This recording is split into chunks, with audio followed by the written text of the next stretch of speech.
देखिए, अंतर्राष्ट्रीय संगठन में आपका ये संयुक्त राष्ट्र संघ शुरू किया गया था।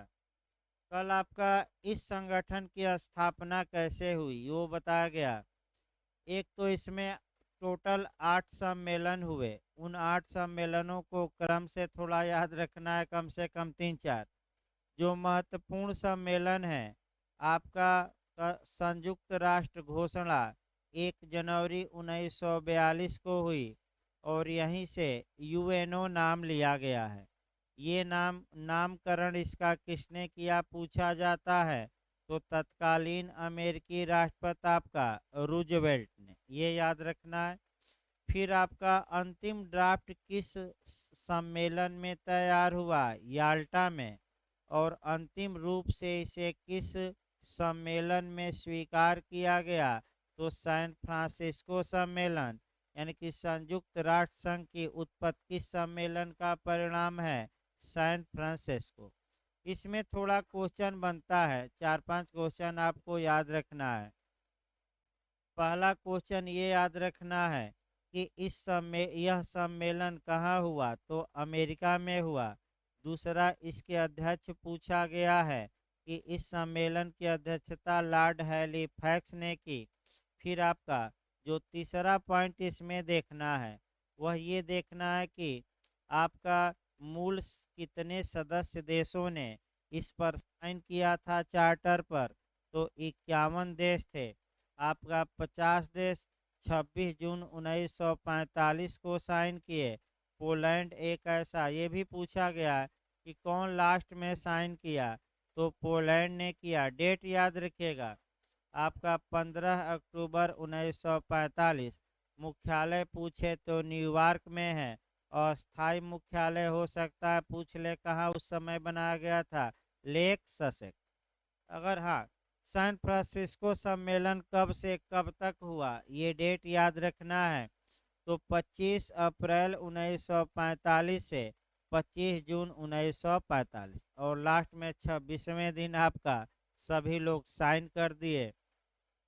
इसके बाद अनुच्छेद 110 बताया गया था कि नियम ये बना, चूंकि राष्ट्र संघ का जो गठन हुआ था उसमें मूल रूप से 62 देश थे, और अमेरिका फाउंडर मेंबर था उसका। लेकिन वहाँ की सीनेट ने कभी भी राष्ट्र संघ के चार्टर को समर्थन ही नहीं किया। अतः आपका उत्पत्तिकर्ता होते हुए भी अमेरिका लीग ऑफ नेशंस यानी कि राष्ट्र संघ का कभी मेंबर ही नहीं बन पाया। अतः नियम ये बनाया गया नए संगठन में, संयुक्त राष्ट्र संघ में, कि 110 अनुच्छेद कहता है कि ये चार्टर तभी अप्लाई होगा, तभी लागू होगा, यानी कि यूएनओ की स्थापना ही तभी होगी जब 51 में से कम 2/3 देश आपका अपनी अपनी संसदों से इसका अनुसमर्थन करवाएं। और जिस दिन अनुसमर्थन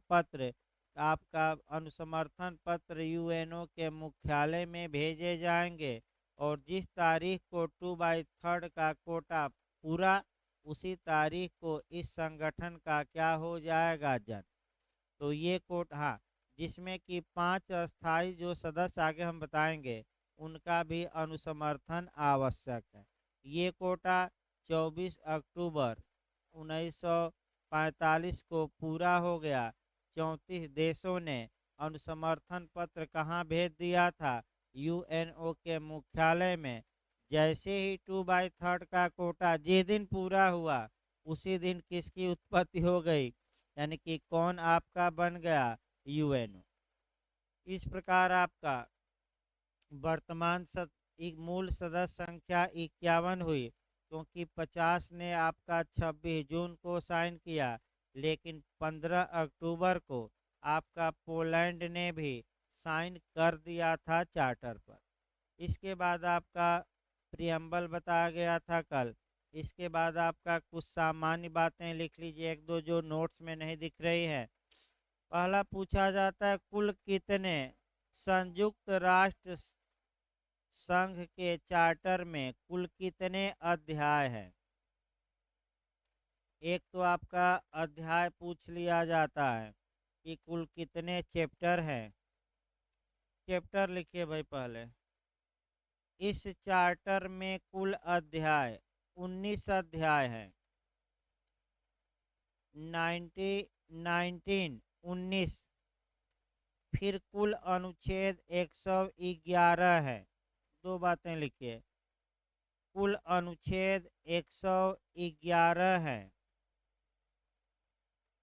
111 कुल जो अनुच्छेद हैं वह कितने हैं? आपका 111।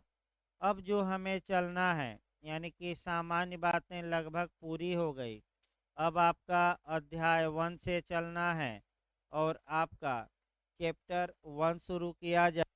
जहाँ तक अध्याय 1 की बात है, अध्याय 1 में आपका यूएनओ के प्रयोजन और सिद्धांत दिए गए हैं, अनुच्छेद 1 से लेकर 2 तक।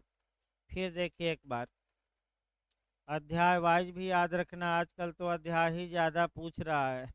एपीओ में भी आपने देखा कि अध्याय पूछ रहा है, तो 19 अध्यायों में से 12-13 अध्याय तैयार रखिए, किस अनुच्छेद से किस अनुच्छेद तक हैं और इन चैप्टरों में किसका प्रावधान है। जो वर्तमान आपका 6-7 क्वेश्चन यूपी एपीओ में ऐसा पूछ लिया था, तो सतर्क रहना जय में। देखिए आपका अध्याय 1 में आपका प्रयोजन, यानी कि पर्पज, इस आपका संगठन का क्या है और इस संगठन के प्रिंसिपल क्या हैं, ये बताए गए हैं।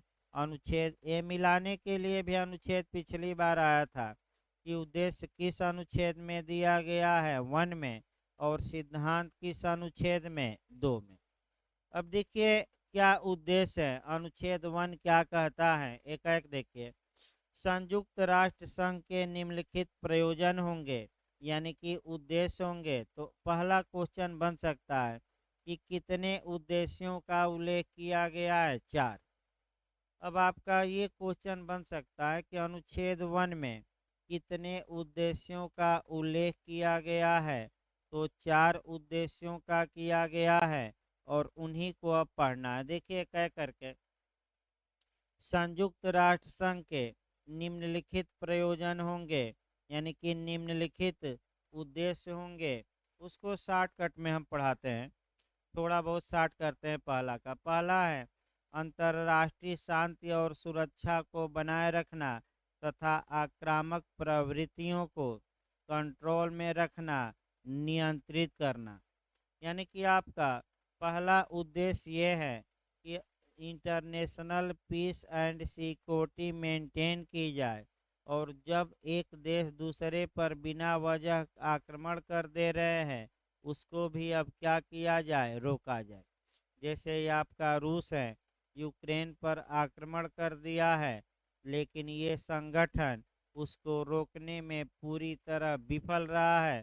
तो अंत में विफलता बताई जाएगी, जब सुरक्षा परिषद चलेगी तब हम विफलता बताएंगे कि ये क्यों विफल हो जा रहा है। यूएनओ बार बार इसलिए हो जा रहा है कि महाशक्तियों के खिलाफ कार्य करने में ये अक्षम है, क्योंकि महाशक्तियाँ सुरक्षा परिषद की अस्थायी सदस्य है, और जैसे ही कोई प्रस्ताव आता है नकारात्मक मत दे देती हैं और प्रस्ताव पास ही नहीं होता। भारत भी इसमें परेशान रहा है कि कई आतंकवादी हैं जिसे भारत ने सुरक्षा परिषद से ये चाहा कि इंटरनेशनल टेररिस्ट, अंतर्राष्ट्रीय आतंकवादी घोषित किया जाए। तो बार बार चीन अड़ंगा डाल रहा था, लेकिन अंत में जो भी कारण हो उसने भी स्वीकार कर लिया, और तब आपका माने अंतर्राष्ट्रीय आतंकवादी लोग घोषित किए गए। चीन नकारात्मक मत दे दे रहा था, बार बार प्रस्ताव लाया जा रहा था। तो आपका दूसरा है अंतर्राष्ट्रीय सहयोग को प्राप्त करना, यानी कि एक देश दूसरे का सहयोग करे कि न करें, सहयोग करें। तीसरा पर प्रयोजन है कि आपका नहीं, देखिए आपका तीसरा हो गया, ये तीसरा अंतर्राष्ट्रीय सहयोग प्राप्त करना। दूसरा जो है राष्ट्रों के बीच मैत्रीपूर्ण संबंध, मित्रता का संबंध आपका का विकास करना। यानी कि एक राज्य एक देश दूसरे से कैसा रिलेशन रखे, शत्रुता का रखें कि मित्रता का। और अंतिम आपका है सामाजिक, आर्थिक, सांस्कृतिक, मानवीय क्षेत्रों में अंतर्राष्ट्रीय सहयोग को बढ़ावा देना। यानी कि आपका सोशल इकोनॉमिक, आपका हो गया कल्चरल, और जो ह्यूमन राइट हैं उसमें विश्व में ह्यूमन राइट को बढ़ावा दिया जाए, संस्कृत को बढ़ावा दिया जाए, आर्थिक विकास हो, समाज का सामाजिक विकास हो, जीवन स्तर ऊंचा हो। ये चार आपका किसके उद्देश्य माने प्रयोजन है, आपका यूएनओ के। कम पूछा गया है, लेकिन अनुच्छेद 2 से लगातार क्वेश्चन बनता है। देखिए आर्टिकल 2 में आपका जो दिया गया है वह आपका दिया गया है संयुक्त राष्ट्र संघ के सिद्धांत। यानी कि जो अनुच्छेद 1 में आपका पर्पज या उद्देश्य या प्रयोजन दिए गए हैं, उन प्रयोजनों की पूर्ति के लिए अनुच्छेद 2 में कुछ प्रिंसिपल दिए गए हैं। इसका मतलब ये हुआ कि संयुक्त राष्ट्र संघ का ये कर्तव्य होगा कि जो अनुच्छेद 1 में प्रयोजन दिए गए हैं उन उद्देश्यों की पूर्ति के लिए अनुच्छेद 2 में दिए गए प्रिंसिपल का क्या करे, पालन। ये किसका आपका माने उद्देश्य होगा, ये किसका कर्तव्य होगा, यूएनओ के सभी सदस्यों का। अब देखिए क्वेश्चन का मॉडल पहले निकाला जाए। एक मॉडल आपका बनता है मिलाने के लिए, तो सेक्शन 2 में आपका 7 प्रिंसिपल दिए गए हैं। इन सातों सिद्धांतों को एक जगह क्रम वाइज पढ़ना है। मिलाने के लिए आता है 2.1 में कौन सिद्धांत है, 2.2 में कौन है, 2.3 में कौन है, ये। इसके बाद आपका कुछ और इसमें अंदर से सिद्धांत बनता है कौन आपका, और वह जो अंदर से आपका सिद्धांत बनता है वह आपका कह सकते हैं कि जो सबसे ज़्यादा बना है पैक्टा संट सर्वेंडा का सिद्धांत अनुच्छेद 2 के किस क्लाज में समाहित हैं, तो आपका वो भी याद रखना है। यानी कि कुल मिलाकर फिर एक बार टीपीए से इसको जोड़िए थोड़ा। संपत्ति अंतरण अधिनियम के अध्याय 2 में धारा 5 से लेकर 53A तक में संपत्ति के अंतरण से संबंधित कुछ सिद्धांतों का वर्णन किया गया है।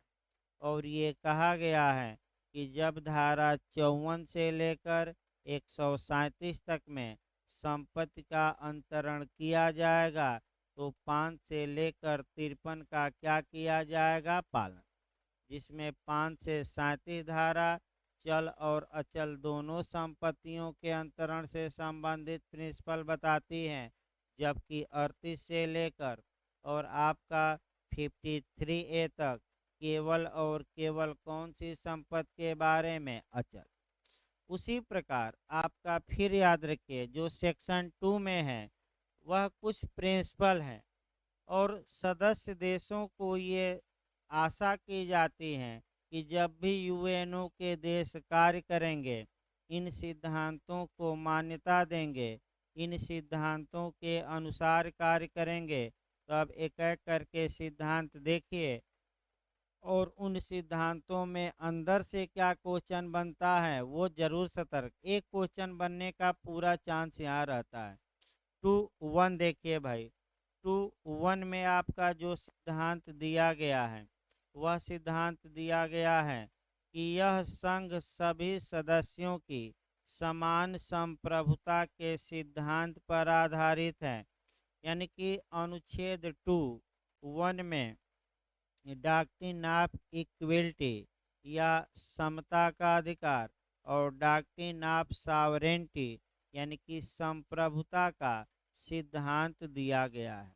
इसका पूछ सकता है कि आपका समता का सिद्धांत किस अनुच्छेद में है, तो 2 के किस क्लाज में, 1 में।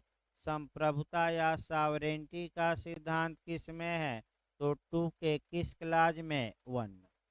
सभी सदस्य देशों से का यह कर्तव्य है कि चाहे कोई देश बड़ा हो, चाहे चाहे कोई देश छोटा हो, सभी के साथ समान व्यवहार किया जाए विश्व में, और उनकी सॉवरेंटी या संप्रभुता को मेंटेन रखा जाए, यानी कि उनकी संप्रभुता से कोई समझौता, माने उनकी संप्रभुता को बनाए रखा जाए।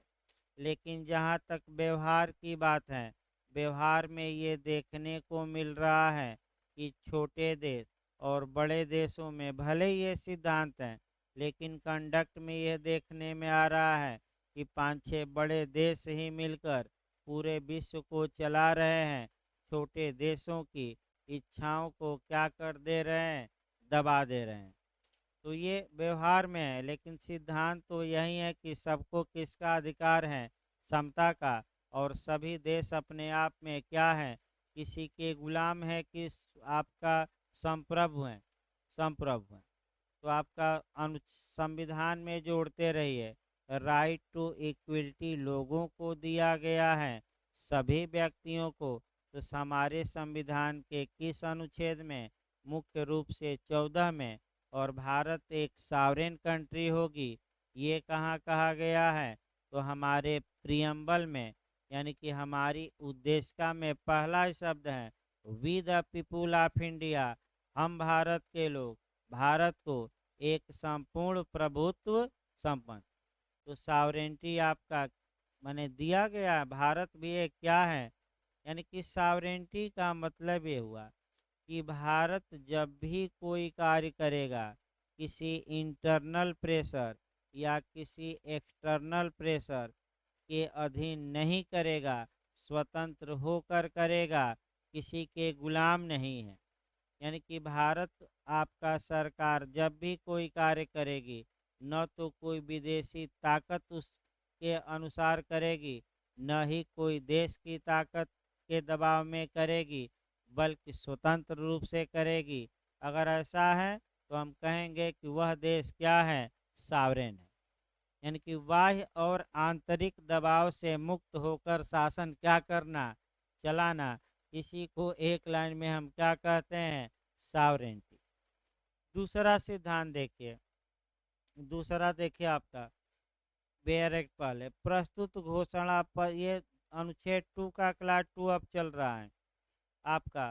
प्रस्तुत घोषणा पत्र के अनुसार सदस्यों ने अपने ऊपर जिन दायित्वों का भार लिया है, उन्हें सभी ईमानदारी के साथ निभाएंगे, जिससे कि उन सभी सदस्यों को निश्चित रूप से संघ का सदस्य बनने के फलस्वरूप प्राप्त होने वाले अधिकार और लाभ प्राप्त हो सकें।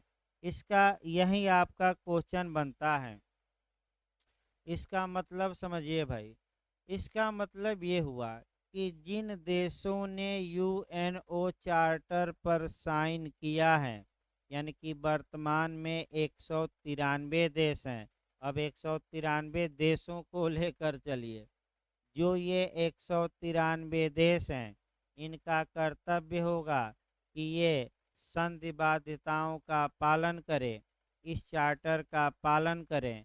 इसका मतलब ये हुआ कि 193 देशों ने यूएनओ चार्टर को स्वीकार किया है।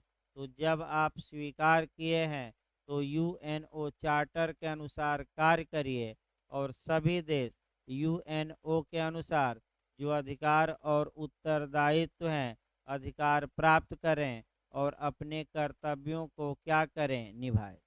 इसका मतलब ये हुआ कि संयुक्त राष्ट्र के सभी देशों ने ये वादा किया है कि हम जो ये यूएनओ चार्टर हैं, इस पर हम साइन कर रहे हैं, और इस चार्टर को हम क्या करेंगे, मानेंगे कि नहीं मानेंगे, मानेंगे। इसी को कहा जाता है बाध्यताओं के पालन का सिद्धांत। और यही आपका क्वेश्चन बनता है, पैक्टा संट सर्वेंडा, सबसे महत्वपूर्ण इधर क्वेश्चन है। पैक्टा संट सर्वेंडा का सिद्धांत अनुच्छेद 2 के किस क्लाज में समाहित है, गलत न हो, क्लाज 2 में। अब पैक्टा संट सर्वेंडा का सिद्धांत एंजिलाटी ने दिया। ये इटली के रहने वाले थे। तो पैक्टा संट सर्वेंडा का हिंदी अर्थ थोड़ा समझिए। हिंदी अर्थ ये हुआ कि राज्य आपस में जो करार करते हैं, जो संधियां करते हैं, उन संधियों से वो बाध्य होते हैं और अपने आचरण में उन संधियों का पालन करेंगे कि उल्लंघन करेंगे, पालन करेंगे। तो अब बताइए कितने राज्यों ने यूएनओ चार्टर पर साइन किया है वर्तमान में? 193। तो सभी देशों का क्या कर्तव्य है कि यूएनओ चार्टर का पालन करें कि न करें? करें, पालन करें। इसी को एक लाइन में हम क्या कहेंगे? पैक्टा संट सर्वेंटा। तो फिर याद रखिएगा, क्रम से भी मैं चल रहा हूँ। 2.1 में कौन सा सिद्धांत था? समता का, इक्वलिटी का, संप्रभुता का। 2.2 में कौन सा सिद्धांत है आपका? पैक्टा संट सर्वेंडा, यानी कि बाध्यताओं का क्या करना? पालन।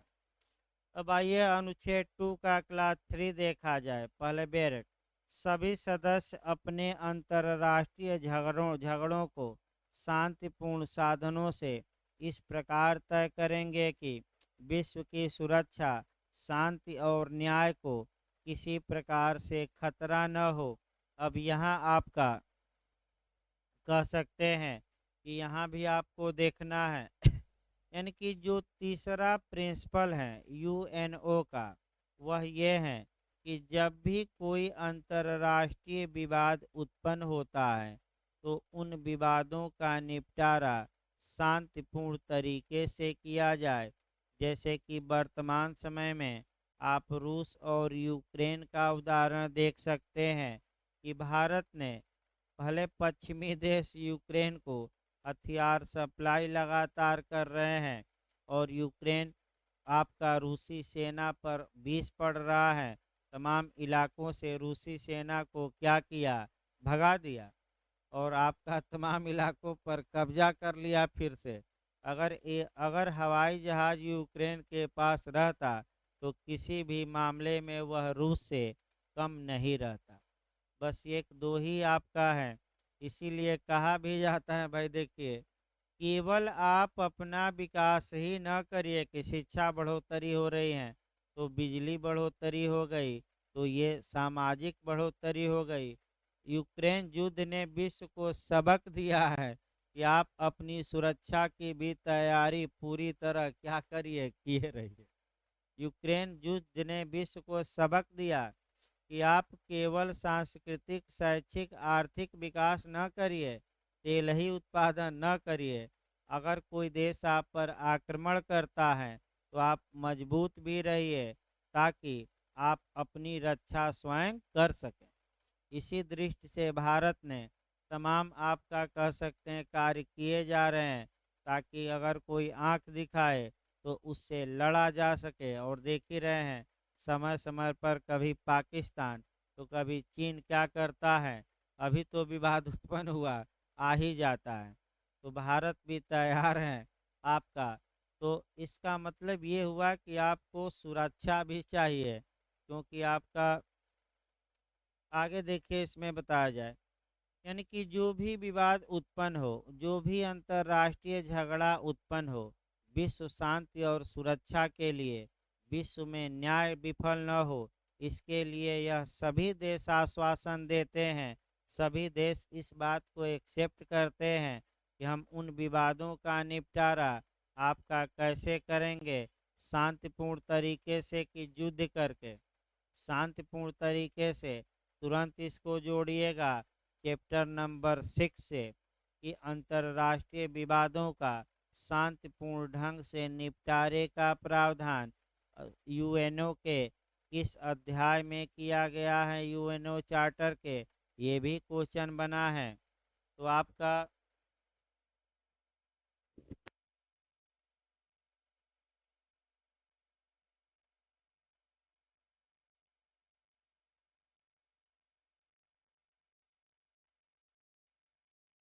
देखिए, फिर एक बार देखिए आपका ये यहाँ जो आपका क्वेश्चन बना है, 2 अध्याय फिर अब तैयार रखिए। एक एक अध्याय अब शुरू कर दीजिए तैयार रखना। अध्याय 1 में आपका क्या था? तो अध्याय 1 में प्रयोजन और सिद्धांत। अध्याय 2 हम पढ़ाएंगे तो सदस्यता आ जाएगी। फिर 2 अध्याय और एक साथ तैयार करिए। अंतर्राष्ट्रीय विवादों का शांतिपूर्ण निपटारे का प्रावधान इस चार्टर के अध्याय 6 में है, और अनुशासनिक कार्यवाही या बल द्वारा निपटारा अध्याय 7 में। तो सेंसनल कार्यवाही पूछे तो चैप्टर नंबर 7 पूछा जा चुका है 2-3 बार, और शांतिपूर्ण तरीका पूछे तो कौन अध्याय 6। तो 4 अध्याय तो तैयार रखिए। पहले अध्याय में क्या था? प्रयोजन और सिद्धांत। दूसरे में क्या है? मेंबरशिप। छठवें में क्या है? शांतिपूर्ण और आक्रामक या अनुशासित द्वारा 7वें। ऐसे ही तैयार होगा, आगे हम बताते रहेंगे, अभी 10 बार बताया जाएगा, यानी कि 12-13 अध्याय हम रटवा देंगे। 10 बार कम से कम आपको आगे बताया जाएगा। थोड़ा भारत में जोड़ लीजिए। अब भारत के संविधान के किस अनुच्छेद में कहा गया है कि राज्य का यह कर्तव्य होगा कि वह अंतर्राष्ट्रीय झगड़ों को मध्यस्थम इत्यादि द्वारा शांतिपूर्ण तरीके से निपटाए? तो आपका अनुच्छेद 51 में कहा गया है। तो भारत में भी याद रखिएगा, जब भी इस खंड को पढ़िएगा तुरंत भारत से जोड़कर पढ़िएगा कि क्या भारत के संविधान में ऐसा वर्णन है कि नहीं है। और आर्टिकल याद रखिए कौन सा? 51। शांतिपूर्ण तरीकों से समझौता करके निपटारा आपका सीपीसी में भी है, 89 में। समझौता सीआरपीसी की 320 में है। संविधान के अनुच्छेद 142 में है। और एक अलग कानून भारत में बना है, मध्यस्थम एवं सुलह नियम 1996। अब उतना लंबा नहीं जाना है, लेकिन एक अनुच्छेद याद रखिएगा कौन सा? 51। अगला देखिए आपका चौथा देखा जाए आपका, सभी सदस्य अपने अंतर्राष्ट्रीय संबंधों में किसी राज्य की क्षेत्रीय अखंडता या राजनीतिक स्वाधीनता के विरुद्ध न तो धमकी देंगे, न ही बल प्रयोग करेंगे, न ही कोई ऐसा कार्य करेंगे जो किसी अन्य रूप से संयुक्त राष्ट्र संघ के उद्देश्यों के क्या हो? प्रतिकूल। यहाँ से आपका क्वेश्चन बनता है, देखिए आपका क्या बनता है कि बल का प्रयोग न करने का सिद्धांत कहाँ समाहित है। पहला क्वेश्चन तो यही बनता है कि कोई राज्य किसी दूसरे राज्य पर बल का प्रयोग नहीं करेगा, तो ये कहाँ आपका सिद्धांत समाहित है? तो क्लाज अनुच्छेद 2 का कौन सा? क्लाज 4। दूसरा इसमें क्वेश्चन बनता है, जस कोजंस, लिख देखिए नोट्स में है आपका, जस कोजंस का सिद्धांत किस क्लाज में समाहित है? तो अगर पूछ ले कि जस कोजंस का सिद्धांत किस केस में किस खंड में समाहित है, तो अनुच्छेद 2 का कौन सा क्लाज मारेंगे? 4। जस कोजंस का मतलब ये हुआ कि कोई राज्य किसी दूसरे को धमकी न दे और किसी दूसरे राज्य पर बल का प्रयोग न करे, फोर्स का प्रयोग न करे। इसी सिद्धांत को हम क्या कहते हैं? जस कोजन। पूछा गया, गलत न हो। फिर चारों याद रखिए तो 2-1 में कौन सा सिद्धांत है? समानता और संप्रभुता। आपका 2-2 में कौन सा सिद्धांत है? तो आपका पैक्टा संट सर्वेंडा, संधियों के पालन का सिद्धांत किसने दिया? एंजिलाटी। कहाँ का था? इटली। आपका खंड 3 में क्या है? मामलों को कैसे निपटाया जाए। और अध्याय तैयार रखिए कौन सा? 6। जस कोजंस का सिद्धांत कहाँ है? 2 का खंड 4 में। सिद्धांत रटे रहिए यहाँ से भाई, आपका मिलाने के लिए भी आता है 2-1 2-2 कौन सही नहीं है। तो यहाँ आपका सातों क्लास तैयार होना चाहिए, उसमें जो क्या क्या बातें हैं ये तैयार होना चाहिए। उसके बाद उसके अंदर क्या है? प्रिंसिपल। वह तैयार होना चाहिए। और भारतीय संविधान में ये बातें कहाँ जुड़ी हैं वो भी आपका हम बताते चल रहे हैं। अगला देखिए, देखा जाए आपका खंड 2 का 4 अब 2 का 5 देखिए, संयुक्त राष्ट्र को सहायता देने का सिद्धांत।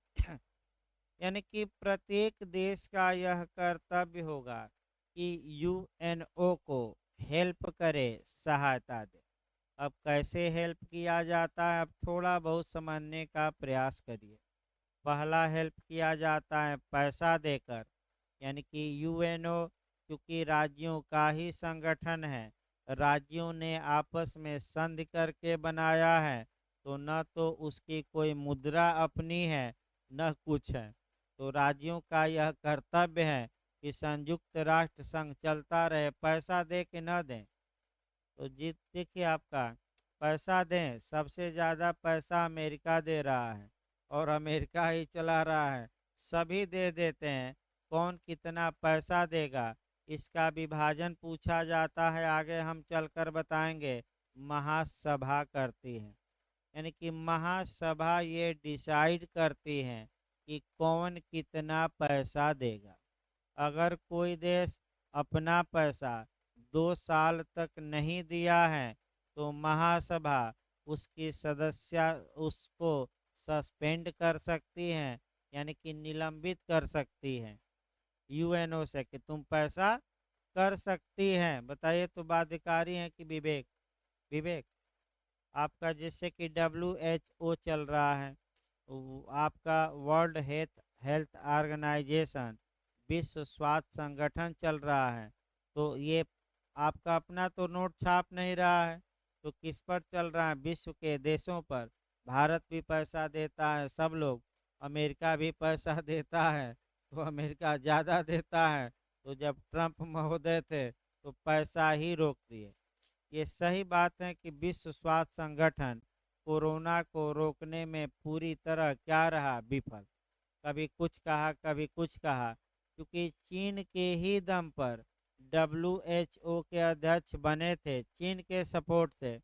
तो WHO के अध्यक्ष ने हमेशा चीन का कभी भी विरोध नहीं किया, हमेशा वो क्या किए हैं? चीन का सपोर्ट।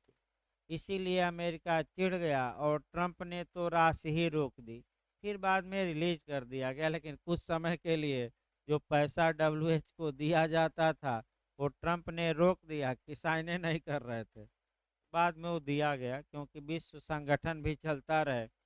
अब आइए, यहाँ जो आपको सहायता देने का सिद्धांत है, तो भाई आपका प्रत्येक देश का ये कर्तव्य है कि सहायता दे। अब सहायता देने में, अब अगर संयुक्त राष्ट्र संघ किसी देश के विरुद्ध कार्यवाही करता है तो सेना भी दिया जाता है, लेकिन विश्व के देश सेना देने के लिए यूएनओ को बाध्य नहीं है, विवेकाधिकार है, चाहे दे या। तो भारत ने जब भी संयुक्त राष्ट्र संघ को सेना दी है, किसी युद्ध के लिए नहीं दिया, हाँ शांति रक्षण के लिए जरूर दिया। इंडोनेशिया तमाम देशों में, आपका अफ्रीकी देशों में भारतीय सैनिक गए, लेकिन शांति रक्षक बनकर, युद्ध करने के लिए नहीं, शांति की क्या करने के लिए? स्थापना। भारत ने कभी भी आपका युद्ध में अपनी सेना नहीं भेजी, तो आप सेना भेज भी सकते हैं, नहीं भी, आपका विवेकाधिकार है। लेकिन आपका कर्तव्य सिद्धांत तो ये है कि यूएनओ को क्या करिए? सहायता करिए, हेल्प करिए। 2.6 आइए, गैर सदस्य राज्यों के लिए सिद्धांत।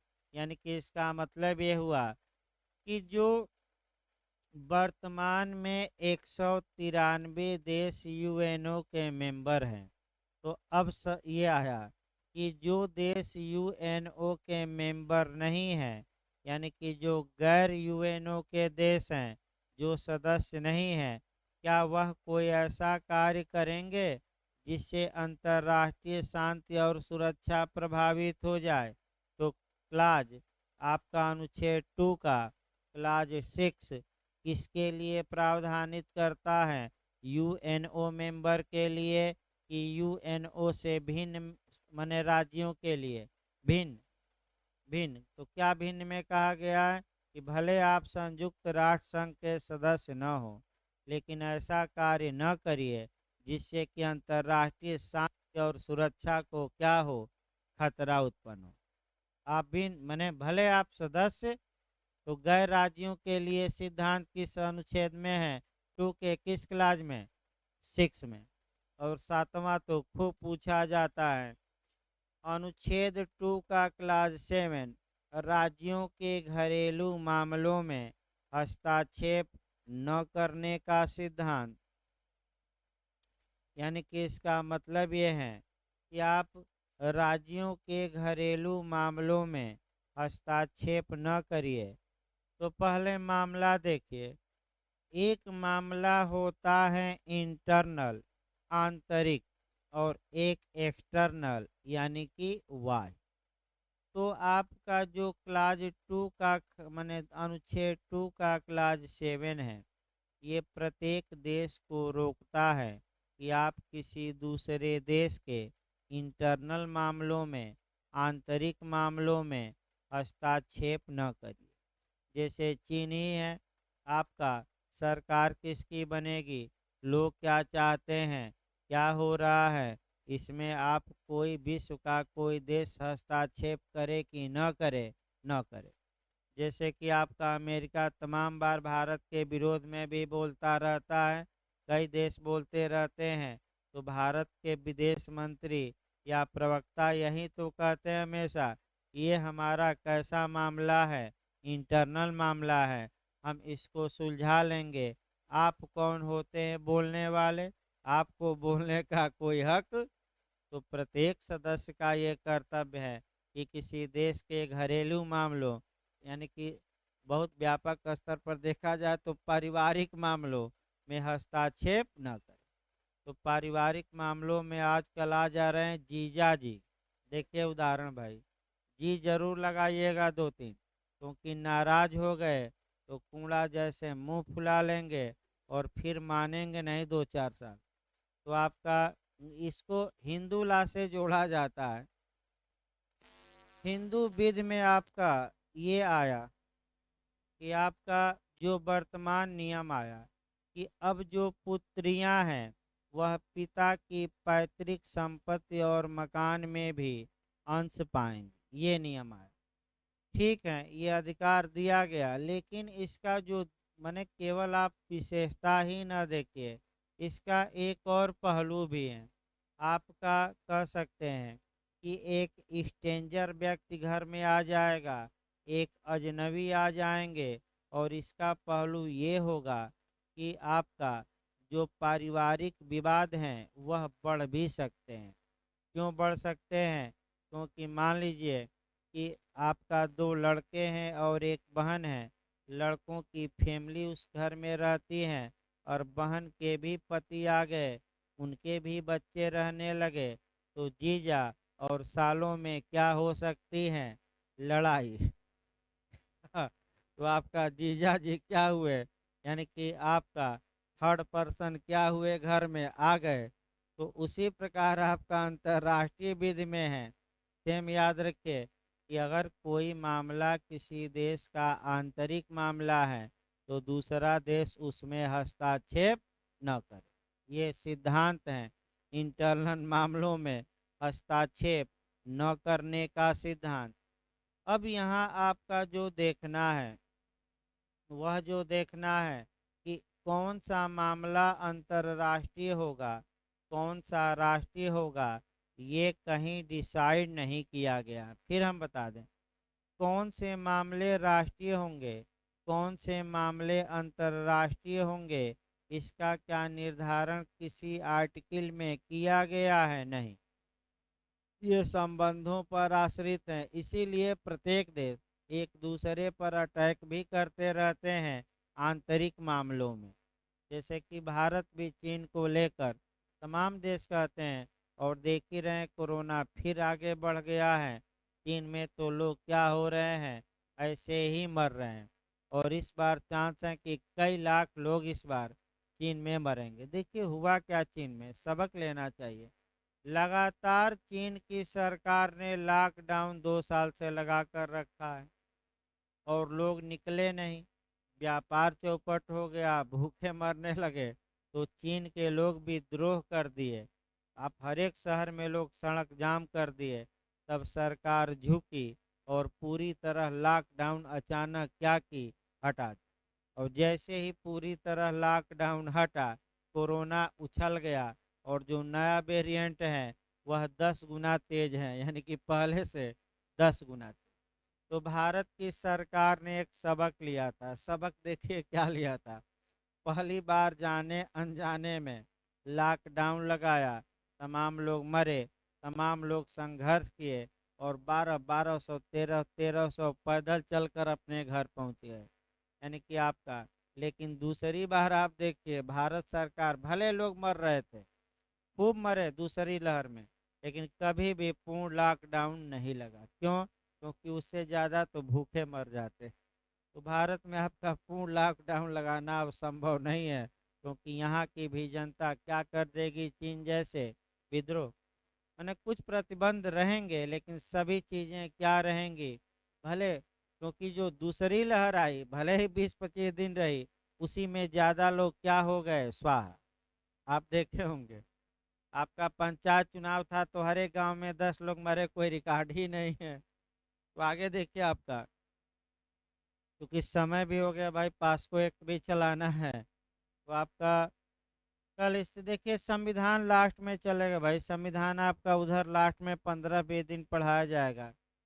संविधान अभी चूंकि पढ़ाया भी गया था, तो कल भी आपका जो शेड्यूल रहेगा यही रहेगा। तभी 10 मिनट बाद आपका पास्को एक्ट चलेगा, क्योंकि आपका माइनर थोड़ा कम चल रहा है। देखते हैं भाई, ज़्यादा कम चलेगा तो पहले पीरियड में लगा दिया जाएगा, बस अपने आप खींचने लगेगा, 1.25 घंटा 1.5 घंटा। 2-4 दिन वेट करिए, नहीं तो आपका शेड्यूल बदल दिया जाएगा और पहले क्या लगा दिया जाएगा, जो माइनर है वहीं, ताकि, हाँ। हाँ, तो जूरिस खत्म होने के बाद एक नया सब्जेक्ट भी लगेगा। 5-6 दिन, मान लो अगले हफ्ते तक खत्म हो जाएगा। जूरिस जो है 5-6 चैप्टर ही बचा है, एक चैप्टर एक दिन में प्रयास